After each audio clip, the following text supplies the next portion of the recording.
Because sometimes just writing the book that's in your head and getting it on paper, it can be exhausting. And I just want to do justice to the idea. Since I always write for a publisher, I want them to be happy too. We'll talk about this and much more today. Welcome to a Writer's Day podcast.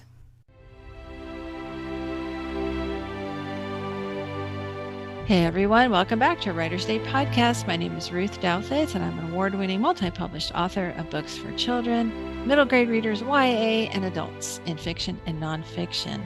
And I started this podcast for you, folks who love to learn more about the writing craft and listen to amazing best-selling authors talk about their writing journeys and their new books.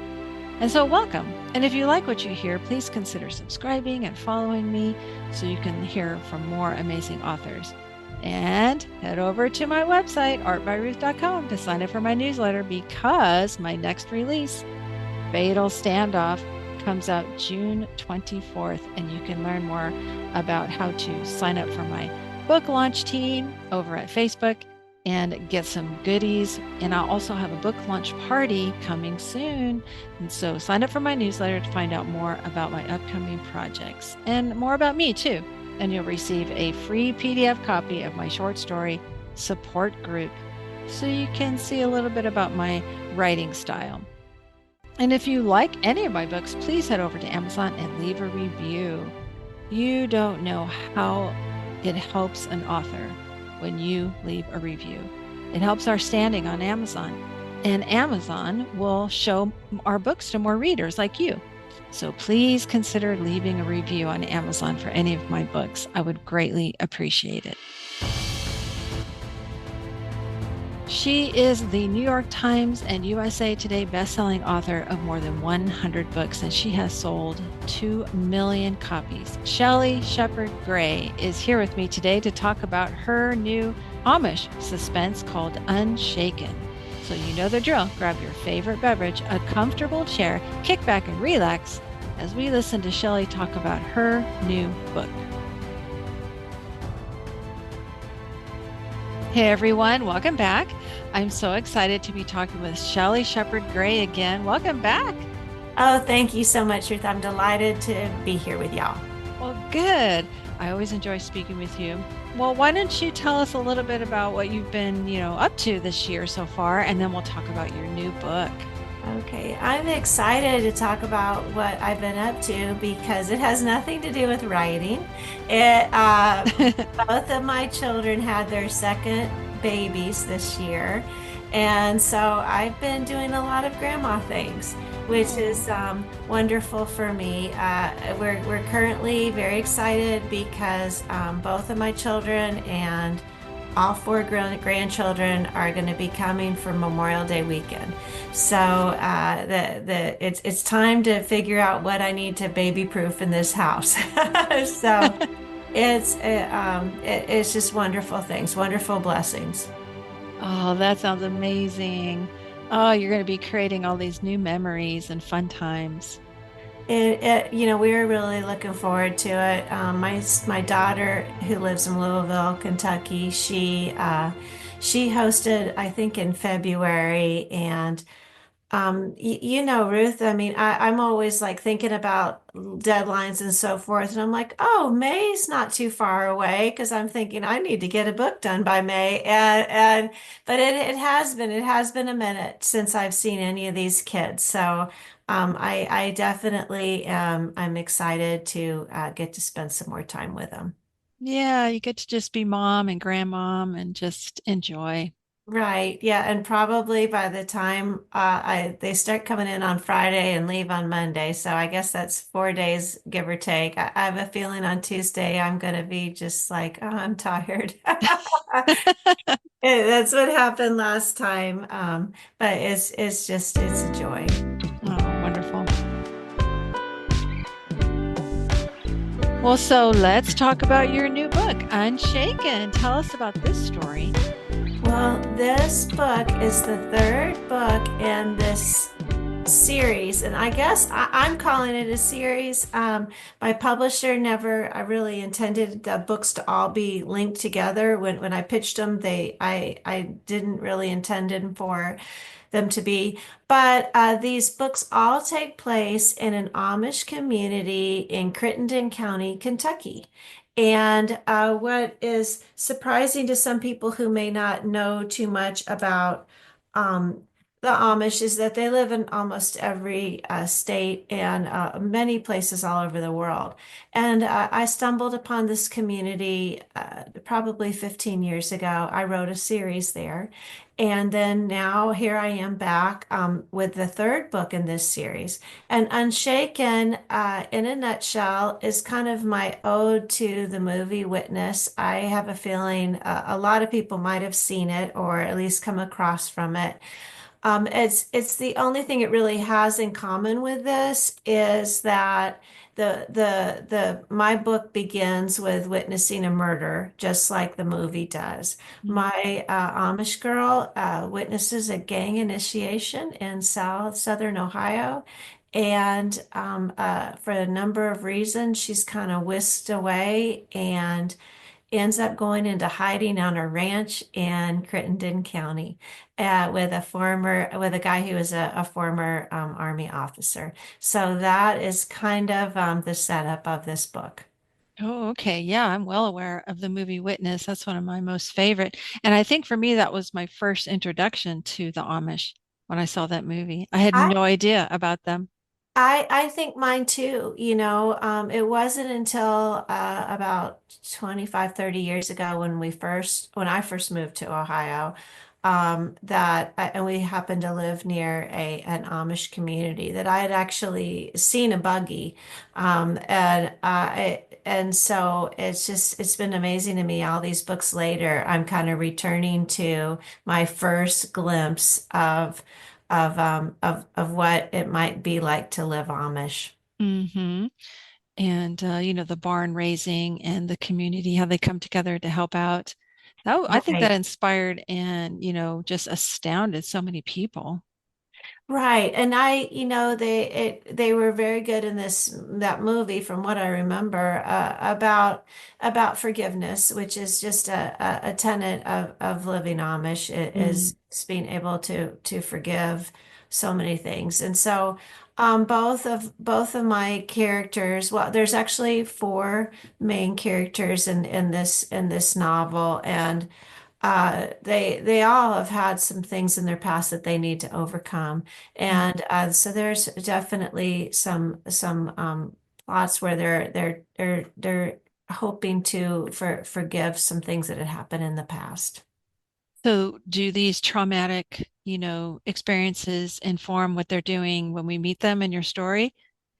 To an extent, and I wanted to start this novel with just where the event begins, and the event the when the person picks up this book, they might be surprised because the prologue is actually not the person is not Amish. It's a young kid named Timothy, and he is about to finally be part of this gang he's been trying to get into. So it's from his point of view. And so that is sets it up. And then the first chapter is my Amish heroine. Her name is Stephanie, and she just happens to be outside of a dollar store when Timothy well, his gang initiation goes terribly wrong. I'll just put it that way. Okay. Well, now Stephanie, though, she has to live among the English. How was that, conducting your research to prepare to write those scenes? I really enjoyed it. One of the things readers might be familiar with me and my books is I almost always have my Amish characters living among the English. Either they have a best friend who happens to be English, or their next door neighbor, or they're buddies with a librarian. Very few of my books have the Amish completely living alone or just apart from general society. And that is because that is how all the Amish I know do live. When I live right by Holmes County, and everybody is just kind of mixed together there in a jumble. Now for this novel, I ended up having Stephanie be in this. I get put in this little cabin. She's dressing English, but she's on this 1,000 acre ranch. And so she is just a fish out of water, I guess.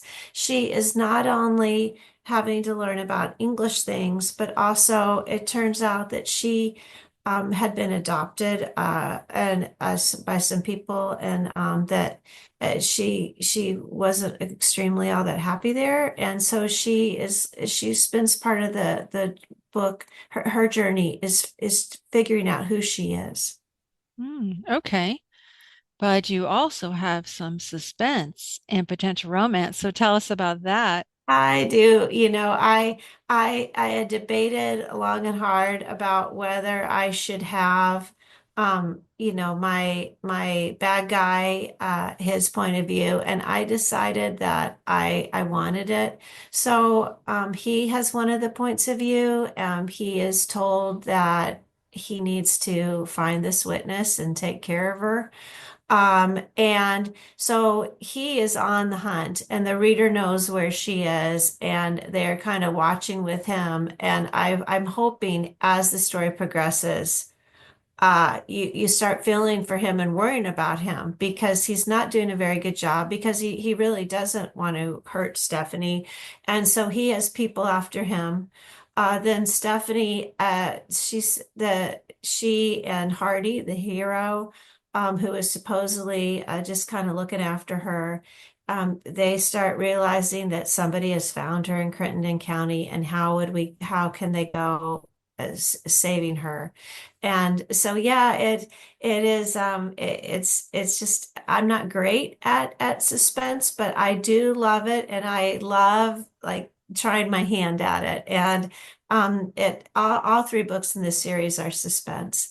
And it was fun, especially the ending when everybody, all four points of view come together. And um, I knew as a writer, and the characters knew, and the reader will know that things are about to get real fast. So it's kind of I couldn't write it fast enough at the end. Wonderful.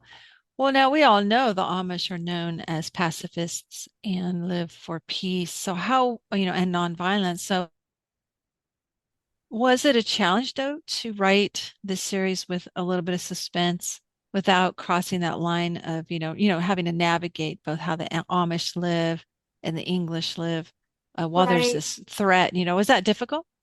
It was to an extent, but not really, because I had the hero again. He used to be in the army, so he is well versed in defending people, and holding his own. There another character. Her name is Bev. She's a social worker. She's the sister of Hardy. And so they kind of do a lot of the heavy lifting as what are we going to do? How are we going to take down this person or find him? And Stephanie gets to just be kind of a victim in a way. I'm making her sound weaker than she is. The characters all realize that it takes every one of their strengths, including Stephanie's just goodness and her strength that she's been through, surviving through some difficult circumstances in order for there to be a happy ending in this novel. It sounds like readers are going to learn a lot about her, but also it seems like she's going to learn a lot about herself too. Yeah, she is, and I don't know how you start, Ruth, but I mean, I for these books in particular, I had a general idea of where I was going, and I had a general idea about Stephanie, and I just started writing. I had a scene in my head. I knew exactly what that was going to look like, and I wrote it. Mm, And then I was just like, I know where the book needs to end. I need a happy ending and it all tied up, but where am I going to go? And so I learned a lot about all the characters, and I learned a lot about Stephanie. I'm the type of writer that will write a chapter or write, I don't know, 100 pages, and then I'll go back and I'll be like, all Mhm. right, what is missing here to make these characters seem like real people? And that's when maybe I'll put in a lot more flaws, a lot more backstory. It's time consuming. I wish I could just write a perfect first draft, but that's just never been me. Me neither. But that's Right? okay. But yeah, Right? you're right. I mean, it's the fun part of writing, but thinking about the obstacles you're going to put in the way of your character that challenges them. And then as they overcome those obstacles, the readers are learning more about them, the characters are learning more about themselves, what they're capable of, and they might become, a little bit braver and then maybe too brave and things like that. Right? But that's the fun part of writing, I think, anyway. I do too. My favorite part of writing a novel, besides that first scene, because it's usually so vivid, is right around page 150. I feel by then I know my book, I know my characters. And I'm just along for the ride. And Mm. I write about 10 pages every day, or 2,000 words, whatever I can do. And I love it. I love when I'm so already invested in a book that I can't wait to get started and go back into this world that I'm making up. Um, Towards the end, I'm like, oh my gosh, I better get all these little threads tightened up and make it seem like a cohesive story. That can be a little bit more aggravating, but right in the early middle of it, I guess I'll call, it's what you dream about when you think about wanting to be a writer for me. Yeah, I agree. And I'm like you. I like to go back and start over and read from the start. And as I'm reading, leave notes for myself. Don't forget to add this at the end, and don't forget to bring this up at the end because you brought it up at the beginning. You better bring it up at the end and make sure it makes sense for the reader. See, Ruth, you are so much better than me. I wish I wrote notes. I'm always like, oh, I should come back to that. And then I don't write it down because I'd much rather just get my pages done.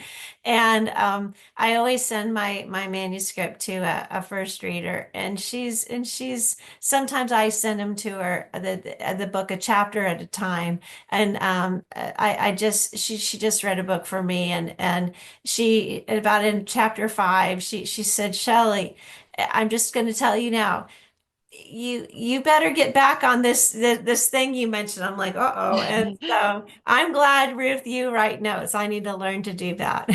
Yeah, I just put comments next to the paragraph but you're right. I mean, you get so into it. You're just writing and you have marks that you need to hit and you finish. But then, for me, just the other day, I knew I needed to add about 5,000 more words. And I Yeah. just prayed. I said, Lord, I really don't know where they're going to come from. So I need your help. And I just started from the beginning. And sure enough, things popped out at me that I forgot, completely forgot about a month ago when I started the book and just went for a walk and started thinking about, should I go in this direction or that direction? And I just felt like compelled to stick with this one idea that I Uh-huh. mentioned early on, and then I tied up the loose ends at the end. And when I was finished, I looked at the word count and it was 5,000 words. And I was like, Oh, thank you, Lord, wow. because I really Oh, had no wow. idea where it was going to come from. And I was so grateful. I said, thank you, Lord. I really appreciate that. Yeah, no kidding. Yeah, and it is funny. I mean, sometimes I'm just amazed that how a book will come together. I have a horrible habit of writing a little too short, and so I am always just like, oh my goodness, I need to go and add some things. Mm, Now, luckily, I do this a lot of times the same thing as you. Some things are so clear in my mind, I forget to describe them in the hmm amount that the reader needs in order to feel present in that scene. And so I I love being able to go and add these details. That's so true. We have it in our heads and we think we wrote it down, but then our editor, or like you have a reader, a beta reader, Uh-huh. somebody finds it and says, you never did describe this or complete this thought. And I don't know about you, but I'll think to myself, I could have sworn I did that, but it's in our head and we just need to Yeah, remember, you got to yeah. put it down. I know. It's a little tricky, but it just, we can say all these things, but I have to tell you, I mean, when you get it all together and the word count's there and you feel like you did the best you could, and I always think to myself, this is the best book that I could write today. Mhm. And it's just easier to do that instead of judging, yourself. Yeah. And I'm always delighted to turn it in. I think I celebrate that moment even more than when the box of books comes and there it is. Yeah. Because sometimes just writing the book that's in your head and getting it on paper, it can be exhausting, and you just I just I want to do justice to the idea, and I for since I always write for a publisher, I want them to be happy too. So, and then of course the readers.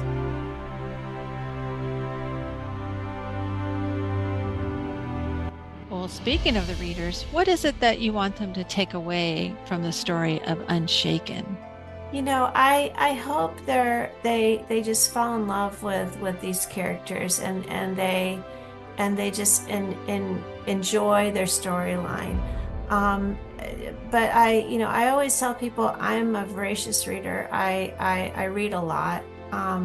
And I read for enjoyment. I don't necessarily need a lesson in every book I read. But I do want to not want to put it down. And so I guess that's always my number one goal for my books for readers, is that they'll be glad they're reading it. They'll be glad they checked the book out of the library. They're glad they ordered it for their Kindle or whatever. And my Amish friend told me a long time ago when I was first asking her advice about writing Amish fiction, and she said, Shelley, just make sure when they're on page 120, they want to be on page 121. They want to read the next page. And I've taken that to heart. So that's always my goal for a reader, is they'll be glad they are sitting down with my book and they want to finish it. I love that. Well, so what are you working on next? Oh my goodness. Well, I have a new series for Ravel coming out in 2026. And the series title is The Amish Widows Club. And so it's there. The premise is there's a secret Amish Widows Club in Holmes County. There's not really, or if there is, they haven't told Shelley about it. But um, anyway, that is the series, and I am currently doing two things. I am revising the first book, and I am writing the second book. So Mm, I am doing a little bit of got to get these pages done, and then better get at least 25 pages revised with the editor's notes. So I'm working hard today. wow, that's impressive. Well, Shelley, I'm so honored that you took time out of your busy schedule to chat with us about Unshaken. What an incredible story it sounds like. And can readers connect with you at your website? Oh, I would love for them to do that. Yeah, you can find my website at www.shelleyshepherdgray.com. I've written lots of books, and if they click on the book tab, they can find like all of them, and neatly arranged by series, so they're Hmm. easy to find. I'm also on Instagram, and I am on Facebook, and I even have a private Facebook group, and it's called Shelley Shepard Gray's Buggy Bunch. Nice. Wonderful. Well, Yeah, readers, well, so when does your book release? it releases, I believe, the first week in June. I think listen to me, I should know things like this. I think it's June 2nd or June, it's the first week. It's Okay. called Unshaken. It's on a Tuesday. You will see it being released. So, Okay, great. I'm thinking June 3rd is a Tuesday. okay, let's do that. June. Okay. Yeah, I'm pretty sure. Yeah, that's me. I've been posting some things about it, and Yeah, I've seen it typical on. Shelley, I have things about 90% there. So, um, yes, the book is coming out on June 3rd, and I hope Wonderful. people will be as anxious to see it as I am to share it with everyone. Wonderful. So, folks, head over and pre order the book, Unshaken. And Shelley's also on Instagram. I see her posts, and she's also on Facebook. And head over to her Facebook group, Shelley Shepard Gray's Buggy Bunch. Thank you, Shelley, for joining me today. It's always a pleasure Oh, talking with you. it's my honor. I really appreciate it all, and thank you so much for your time. Wasn't that great to listen to Shelley Shepard Gray talk about her new book, Unshaken? What an incredible story. A suspense Amish book. Oh, and I just love how she introduces us to these different Amish communities. I had no idea that there were Amish communities in Kentucky. I mean, who knew? And so I just really love talking to her because she's so educational. We learn more about the Amish as we listen to her. And I love how Unshaken is going to remind us of Witness, because that's one of my most favorite movies ever. So I'm super excited to read her book. And remember, Unshaken is available for pre-order right now. It releases June 3rd. So head over to Amazon or Baker Books and get your copy ordered. And then head over to ShelleyShepardGray.com to sign up for her newsletter and to connect with Shelley. I hope that you've been encouraged to keep going on your writing journey, listening to Shelley talk about her writing process. I know I was. And it's kind of neat to think that the way I do things is similar to the way that other authors do things too. And so be encouraged. Keep going. Write something every day, even if it's just 200 words, doesn't matter. Brainstorm your story. Listen to podcasts like mine. And be inspired to keep going on your writing journey, overcoming obstacles along the way. And I thank you for listening. Until next time, God bless.